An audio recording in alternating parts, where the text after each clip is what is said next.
The sound of children playing, laughter, the smack of roller skates on pavement, a summer evening in Central Florida, the kind of ordinary neighborhood noise that fills a block and means absolutely nothing to most people. Then a door opening, a woman's voice, sharp and tight. "Get off my lawn!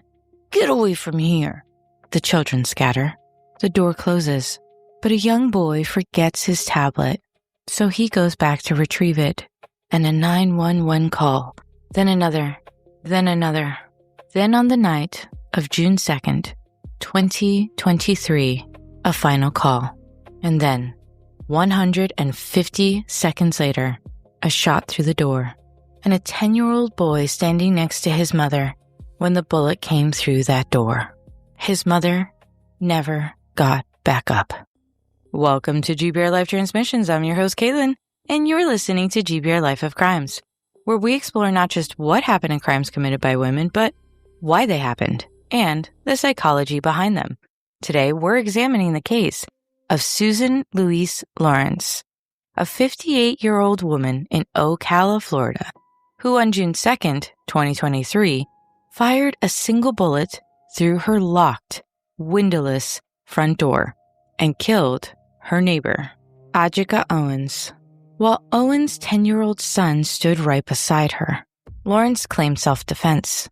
A jury of 6 people deliberated for 2 hours and said no, that's not self-defense. And she's currently serving 25 years in Florida State Prison with a release date of April 8th, 2048. And the case that she left behind has become one of the most examined intersections of childhood trauma, racial bias, gun law, and the fundamental question of whose fear America decides is worth protecting. And when the law is built on that standard, who does it actually protect? Susan Lorincz grew up in New Jersey. She was not from Florida, but that's not an uncommon thing in Florida.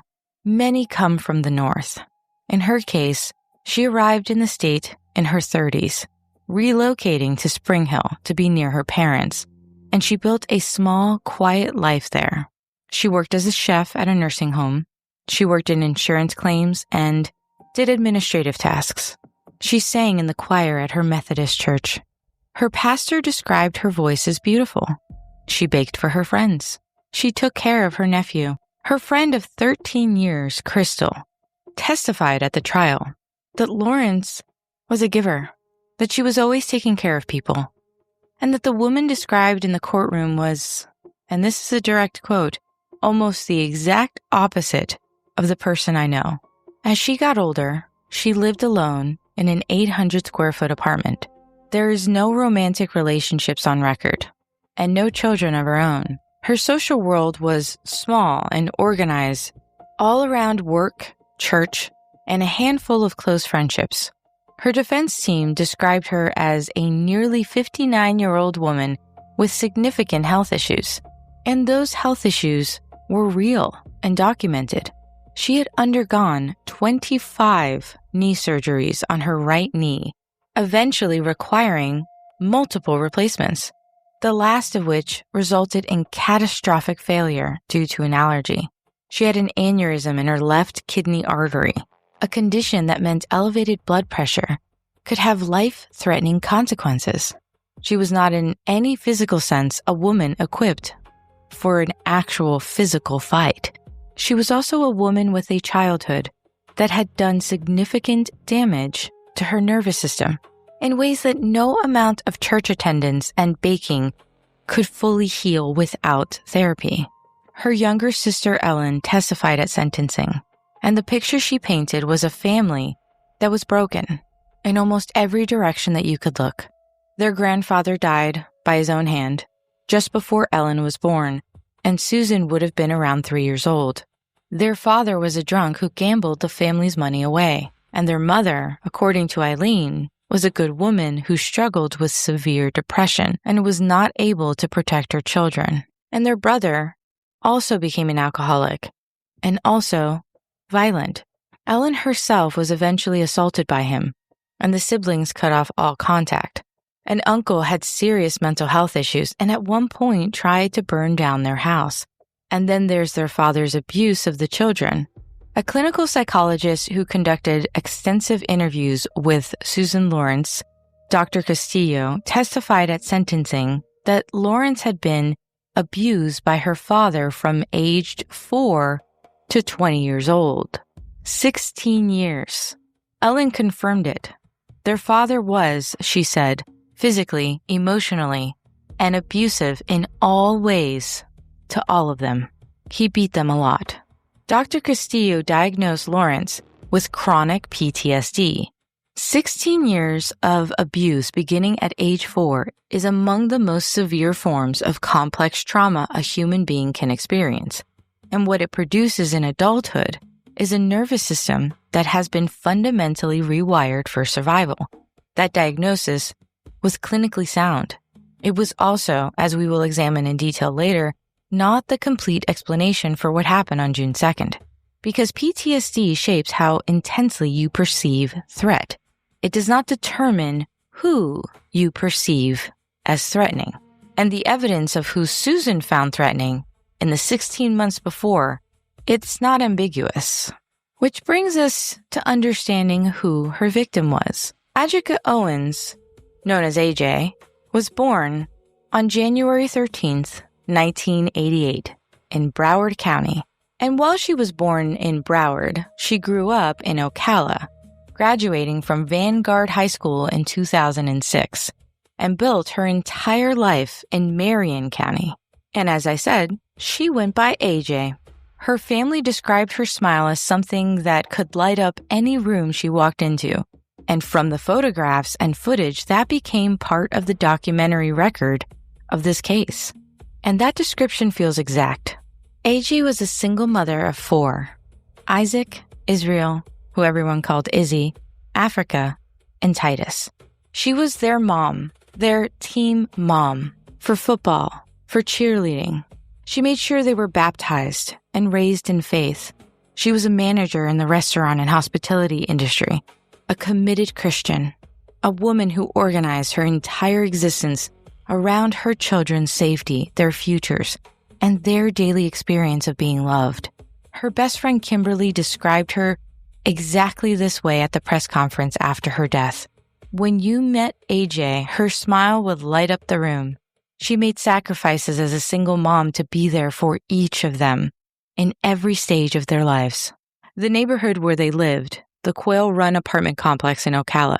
This is what Kimberly, her best friend, called a family neighborhood. The moms knew each other because all the kids were at the bus stop together. It was the kind of place where children played outside in the evening, in a shared grassy area, because that's what children did. Apartments or not, those kids were having the times of their lives, enjoying spending time outside, being kids. But AJ knew that Susan had a problem with her children playing there, and the dispute that had been going on since at least February of 2022, 16 months before AJ was killed. She had spoken to her mother, Pamela Diaz, about during that time. She was managing an escalating situation with a neighbor who seemed to find her children's existence in a shared space intolerable. She was trying to protect them while also trying to prevent things from going somewhere none of them could come back from. But she obviously didn't succeed at the prevention.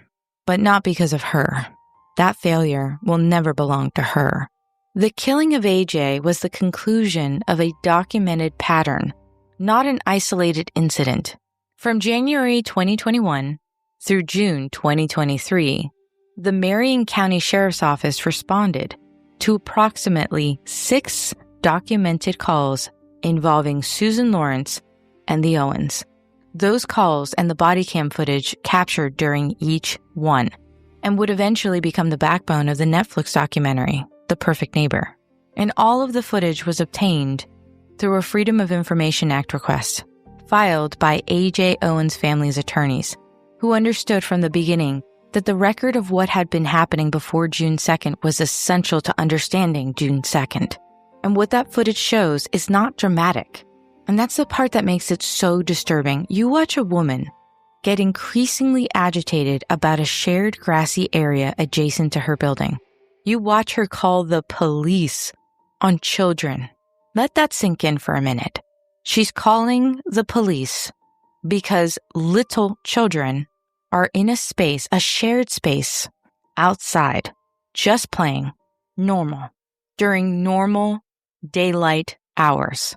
And you watch her film those children for hours, recording their play as if building a case file. You watch her invoke real estate law and the right to peaceful, quiet enjoyment of property in conversations with deputies who came out repeatedly and found repeatedly nothing rising to the level of criminal conduct. You watch her describe herself.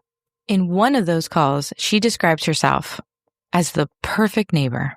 The body cam footage also captured what deputies saw and what the neighbors described. Lorincz verbally harassing those children when they're outside, shouting what neighbors described as nasty things, racial, nasty, horrible things.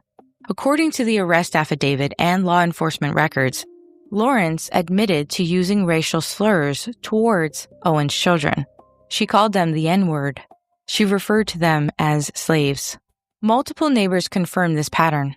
One neighbor who had lived in the area for about 15 years told NBC News that Lorincz would come outside and harass the children whenever they were in that grassy area. She said, and this is a direct quote, every time they've even touched that patch of grass over there, she would be immediately in their face telling them, "Get off my lawn, you B-word, R-word, N-word." And she would wave guns at them. She waved guns at children playing outside. And then there were earlier confrontations that went into the police record as well. 16 months before the shooting, Lorincz claimed Owens had attacked her with a no trespassing sign. No arrest was made. 6 months before the shooting, Lorincz called 911 alleging Owens had threatened her. No arrest was made. The prosecution would later point out that in her post-shooting interview with detectives, Lorincz did not mention feeling scared during any of those earlier confrontations. Fear apparently was something that emerged only on the night that she had a gun in her hand behind a closed door. That documented record of racial harassment is what made the next fact so significant. Almost none of it was allowed into the trial. But that also brings us to that afternoon, June 2nd, 2023. Susan was filming the children again. Prosecutors documented that she had been recording the children in the field for hours before the final confrontation. At some point in the late afternoon, the situation escalated physically. Lorincz got into a confrontation with Owens' children. She threw a roller skate at Ajike, AJ's 10-year-old son, hitting him in the foot. She allegedly also took one of the children's tablets. When Ajike and his brother went to her door, she swung an umbrella at them. The children went home and told their mother what happened. So if you're thinking there was some sort of physical altercation between AJ and Lorincz, no, just Lorincz towards the children. And no, the children did not attack back. But Lorincz did call 911. And on that call, she reported that the children were trespassing and that the children had threatened to beat her up. She said, and I want you to hear this because it matters for understanding her psychology. She said she was fearing for her life. A 58-year-old woman with 25 knee surgeries and a kidney aneurysm, afraid for her life because a 10-year-old boy who had never touched her or harmed her in any way was outside playing, and she threw a roller skate at him, told her, "I'm gonna beat you up," but never did. Never even tried to. But she was afraid for her life. Deputies from the Marion County Sheriff's Office were dispatched immediately, and they were only 10 to 15 minutes away. What happened next is documented in precise detail from the trial testimony. 150 seconds, 2.5 minutes. In that window, AJ, unarmed, walked to Lorincz's front door. She knocked. She waited for Lorincz to come outside. According to multiple witnesses who were present, Owens was angry. She was banging on the door. She was yelling.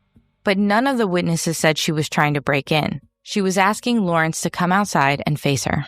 probably because Lawrence was throwing things at her children and waving guns at them. I think any parent can understand why AJ was slightly upset. Inside the apartment, Susan was in the bathroom when she first heard the banging. She came out of the bathroom. She recognized Owens' voice at the door, and then according to prosecutors, she did not go directly to the door. She walked to the kitchen first, then to the bedroom, where she kept her firearms, got her gun. Then she came back, positioned herself near the kitchen table, which a forensic expert at trial estimated placed her 12 to 15 feet away from the front door. She raised her gun, and according to the ballistics expert testimony, nearly above her head with two hands, and she fired a single shot through her own closed, locked, and windowless front door. The door, which Susan's landlord testified was structurally sound with a chain, a deadbolt, and a lock with 3-inch screws, was not in any danger of being forced open. The physical evidence at the scene found no indication that Owens had attempted to breach the door or posed an imminent threat at the moment of shot. The bullet struck AJ in the chest. She collapsed. Isaac, her 10-year-old son, was standing next to her. Deputies arrived to find Owens on the ground with a single gunshot wound, and she was transported to the hospital and pronounced dead shortly after arrival. Detectives found a shell casing on the kitchen counter. They found the gun in the trash. Pamela Diaz, AJ's mother, was in Atlanta that night, preparing to start a new job as a flight attendant. She got a phone call, and she said, "I'm told over the phone that my daughter has been killed. I cried. I screamed. Susan cooperated with the deputies from the moment they arrived at the scene. She was inside her apartment. She made no attempts to flee. She gave interviews to detectives willingly, and she was not arrested that night. She wasn't even arrested the next day. It took 5 days and sustained public pressure before Marion County Sheriff's Office decided to take her into custody. And during those 5 days, the Sheriff's Office stated publicly that they were evaluating whether the Stand Your Ground statute applied. Apparently, they not only enforce the law, but they also get to be judge and jury before they take you in, at least in this case. Civil rights attorney Benjamin Crump immediately and publicly called for Susan's arrest, describing the incident as an unconscionable killing of a mother who simply knocked on a door. Yes, she was angry. I'm sure it sounded like she was angry when she knocked on that door. But she was shot and killed, and no one was in jail for it. And they knew exactly who did it. Approximately 30 protesters gathered outside of the Judicial Center, demanding action. And the Owens family attorney formally requested the charge be upgraded from manslaughter to second-degree murder. So on June 6th, 2023, Susan was arrested and charged, but not with second-degree murder, with manslaughter, with a firearm, culpable negligence, battery, and 2 counts of assault. She posted a $150,000 bond and pleaded not guilty on July 10th. Her release date was set, and the trial was scheduled for over a year later. Pamela Diaz did not go back to Atlanta. She gave up the flight attendant job, she relocated to Ocala, and she now cares for her 4 grandchildren. She attended every single hearing, and she became the face and the voice of accountability in this case. And she never wavered. At a press conference following the arrest, the sheriff stated clearly that this situation is a prime example of when stand your ground was not justified. It was simply a killing. But that brings us to the trial. On August 12th, 2024, 14 months after AJ was killed, the jury was 6 people. And while you may not care, in this case it does matter, they were all white. And Susan did not testify in her own defense. The prosecution's opening statement was delivered by Assistant State Attorney Adam Smith. He walked the jury through the events of June 2nd, the prior incidents involving Susan and the Owens children, the 911 call, and the 150-second gap between the call and the shot. He made the central argument clear from the beginning. Those 150 seconds between Susan's call and the shot were not a trauma response. They were a sequence of choices. She had options, and she made one. The prosecution called a range of witnesses, neighbors who had seen Susan's behavior toward the children over 16 months, deputies who responded to the scene, a 911 dispatcher, crime scene investigators, forensic experts, and critically, Ajike Owens' landlord, Charles Gabbard, who testified that Susan's front door had been recently repaired and was structurally sound, with a chain, a deadbolt, and a lock with 3-inch screws. The defense had claimed that Owens was going to break down the door. But Gabbard testified that the door was not breaking down. It was just replaced and very solid. One thing the prosecution was not allowed to present to the jury was the full record of Susan's racial slurs. The judge ruled that testimony about her calling the children the N-word and black slaves would be prejudice. What the jury heard instead was a single recording of a detective interview in which Susan denied the allegations when asked. That was the extent of the racial context the jury received. The defense opening statement was delivered dramatically. Attorney Morris Carranza pounded his fist on the podium. He played Susan's 911 call, in which she was crying so hard you couldn't really decipher her. The defense strategy had 2 main pillars. First, stand your ground. Florida law does not require a threat to be real, only that the defendant reasonably believed that she faced imminent death or great bodily harm. Renza argued that Susan's mind, in her soul, and in her core, she felt she had no choice. Second, the defense argued that Owens was the aggressor, that she was the one pounding the door so hard the walls shook, that she screamed, and that she was claiming she was going to kill Susan. And that Susan, given her physical condition, had her bad knee and a kidney aneurysm, and her documented medical fragility, genuinely believed that if Owens got through that door and struck her, she would bleed out. The defense called 3 expert witnesses on the final day. 2 focused on ballistics and crime scene reconstruction. Joshua Wright, a former Florida Department of Law Enforcement forensic technologist, a very long title, presented his analysis of the trajectory of the bullet, the location of the shell casing on the kitchen counter, and his conclusion that Susan was standing approximately 12 to 15 feet from the door, holding the gun near the top of her head with 2 hands when she fired. The defense used this to argue that she was not standing directly behind the door trying to kill AJ, but was further back, in a defensive posture, so clearly she was scared. And the third expert testified on the use of force decision-making under stress. He had a doctorate in educational psychology, but was not a licensed psychiatrist or psychologist. And the judge had already ruled that a defense expert on Susan's specific mental state during the confrontation could not testify because he lacked the proper qualifications. The prosecution had one significant structural hurdle beyond the evidence itself. To convict, they needed all 6 jurors. The defense only needed 1. And their strategy from the beginning was to create a sliver, just a sliver of a doubt. They needed 1 person on that jury to believe that Susan's fear was reasonable. They didn't get one. The jury deliberated for 2 hours, and they returned with a unanimous verdict: guilty. Guilty on manslaughter with a firearm. Sentencing took place not long after. There were witnesses called to help Susan after losing this case, because she didn't want everything to be on record where she would get the worst possible outcome in her sentencing. Judge Robert Hodges acknowledged Susan's documented history of abuse and mental health struggles. He considered everything that came in and every word that was stated.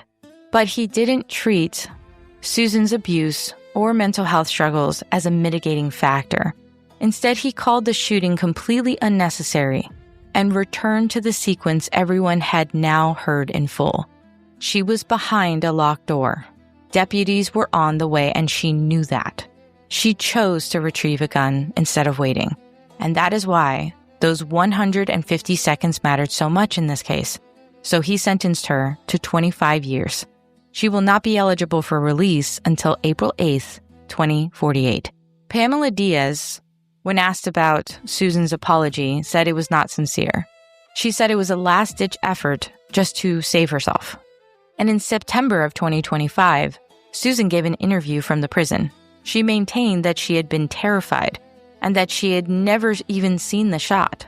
She said that it made her sick to be called capable of manslaughter, and she's appealing her conviction. But here's the worst part. She also filed notice of intent to countersue Owens' surviving children for slander, libel, and defamation of character. The same children who were there when their mother was shot, who were called those racial slurs, who had things thrown at them, who had her gun waved at them. Those children. Which brings us back to the psychology here. Because while Dr. Castillo's diagnosis of chronic PTSD was clinically sound, it is supported by evidence. It's completely real. So that does mean that with Susan's history, she does genuinely perceive threat more intensely.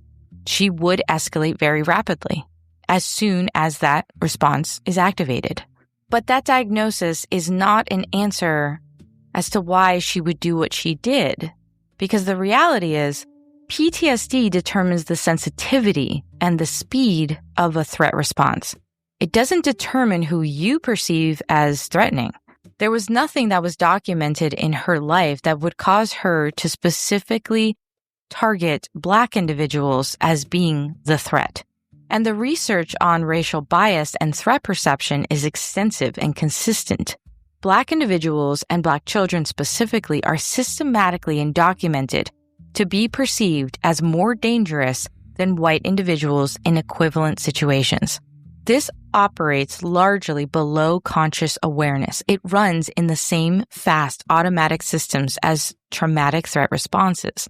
When a hyperactivated threat detection system meets an unconsciously radicalized sense of who constitutes danger, what you get is a person whose alarm is set to trip pretty easily and whose alarm has been culturally calibrated to trip in a specific direction.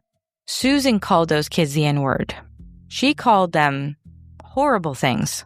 She waved a gun at them, which I've said many times, but it's insane that this woman was able to say and do all of those things, and it wasn't even allowed in court.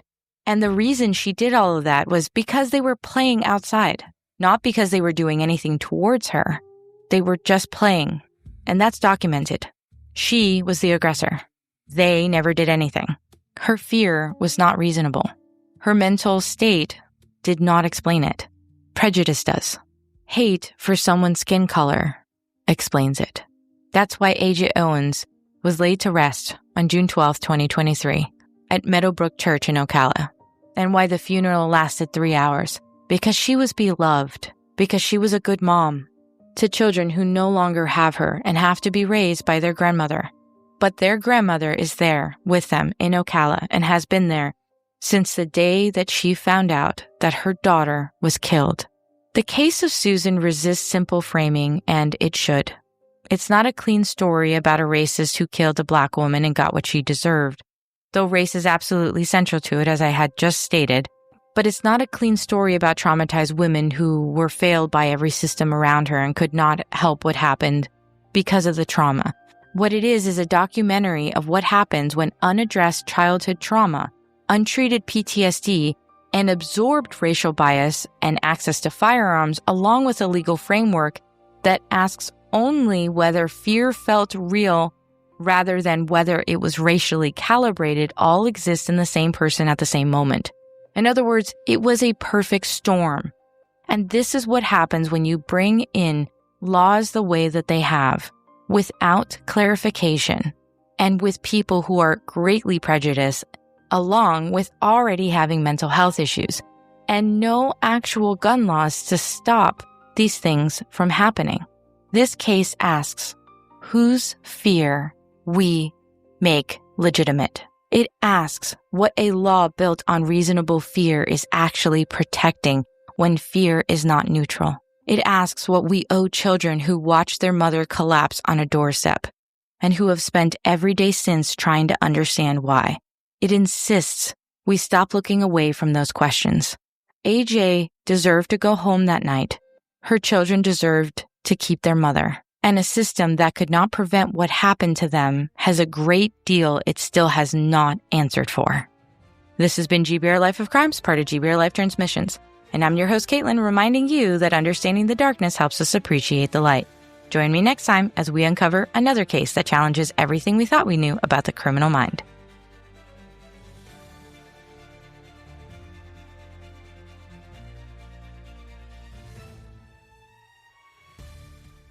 Hey, it's Caitlin. If you stayed this long, a big thank you. And if you could do one more thing, could you like and subscribe every time you listen to GBR Life transmissions?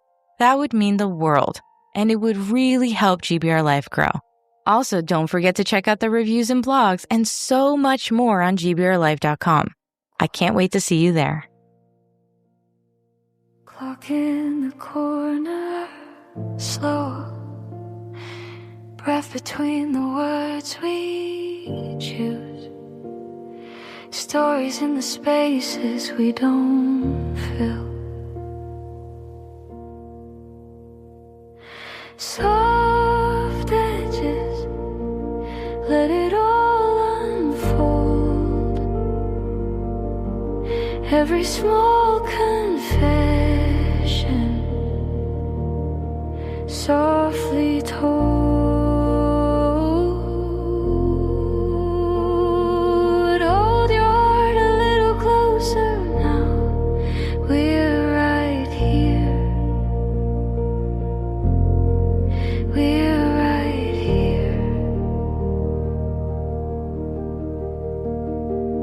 Hands around a porcelain cup, name on your lips you never said out loud. Truth like a sunrise under your ribs, rising